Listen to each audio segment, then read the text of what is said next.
सुनने दो उसको सत्संग, सुनने दो। अच्छा फिर क्या? भगवान ने अपने किसी शिष्य को आदेश दिया कि इसका पाप का घड़ा भर चुका है, क्योंकि अंत हर चीज का बुरा है, चाहे अच्छाई हो चाहे बुराई हो, अंत हर चीज का बुरा होता है। अब वो बुरे काम करता तो एक दिन भगवान ने कहा इसके पाप का घड़ा भर चुका है, इसको जाओ और एक बार समझा के आओ। अब एक संत जब जंगल से गुजरने लगा, अब जो आदमी दिन रात आदमियों को काटता हो फिर तो उसको सब ऐसे ही दिखाई देंगे ना, जैसा चश्मा ऐसी नजर, काला है तो काली नजर और सफेद है तो सफेद नजर। वही काम उस चोर का था।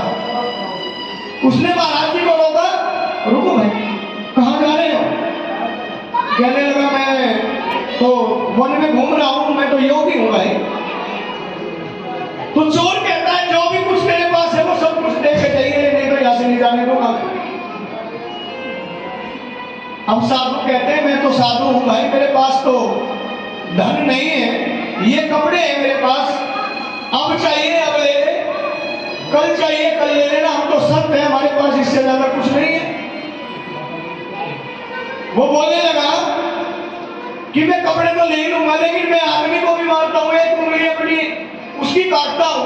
आपने कभी तीसरी चौथी की कक्षा में पढ़ा होगा, अंगुली मार डॉक्टर नाम हुआ है, वो हर आदमी की एक उंगली काट लेता था, उसको अपनी माला में डाल लेता। वो बोला मैं तुम्हें मारूंगा और एक उंगली काट करके अपनी माला में डालूंगा, ये मेरा नित्य कर्म है। साधु कहते हैं अगर मैं इतना धन दे दूं जिससे कि तेरी कई पुस्तकों तक खत्म ना हो तो फिर कहने लगा फिर तो मैं मारूंगा ही नहीं किसी को। अब साधु जी ने हाथ से ऐसे किया, जमीन हटी और खजाना दिखाई दिया। अब वो चोर जब उसकी तरफ दौड़ के गया तो साधु जी ने फिर हाथ ऐसे कर दिया, वो जमीन फिर एक जगह जुड़ गई। अब वो चोर बोलता है कि आप तो करामाती महात्मा हो कोई, क्या ये धन मेरा हो सकता है? कि हाँ हो सकता है। फिर कैसे? कि मेरे 3 सवाल हैं, अगर तुमने जवाब ला करके दिया तो ये सब तुम्हारा। प्रथम, कल तेरी मौत आएगी, यहां तेरे बदले कौन जाएगा? पहला सवाल मेरा ये है। और वो दौलत कौन सी है जो इस दुनिया में से साथ जाती है?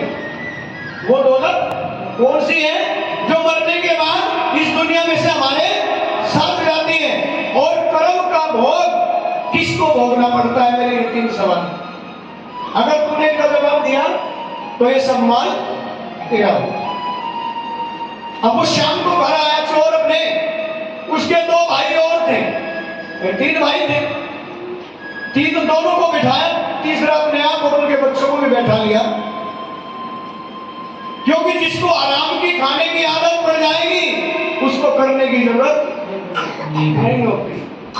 अब वो दिन रात चोरी करके लाता, पूरे परिवार को चलाता, खाते थे सभी। अब बड़े भाई ने छोटे भाई से सवाल किया कि भाई मेरी मौत आएगी कल, मैं इस घर को चलाता हूं, अगर मैं मर गया तो तेरे परिवार की पूर्ति कौन करेगा? मेरे बदले तुम चले जाओ कोई सा। तो बड़ा छोटा भाई बोलता है भाई जब तेरी मौत आएगी तो तू ही जाएगा, हम क्यों जाएंगे भाई? अच्छा। दूसरा सवाल, दौलत, सबसे अच्छी दौलत कौन सी है जो मरने के बाद भी साथ जाती है? अब वो छोटा भाई बोलता है कर्म विधाता, कर्म विधाता निरामय, कर्म परदोषी परिवर्ता, देवो नमामि शरणागम आभम में परमात्मा। वो छोटा भाई बोलता है कर्म का फल सबसे स्वादिष्ट होता है और सबसे कड़वा भी होता है।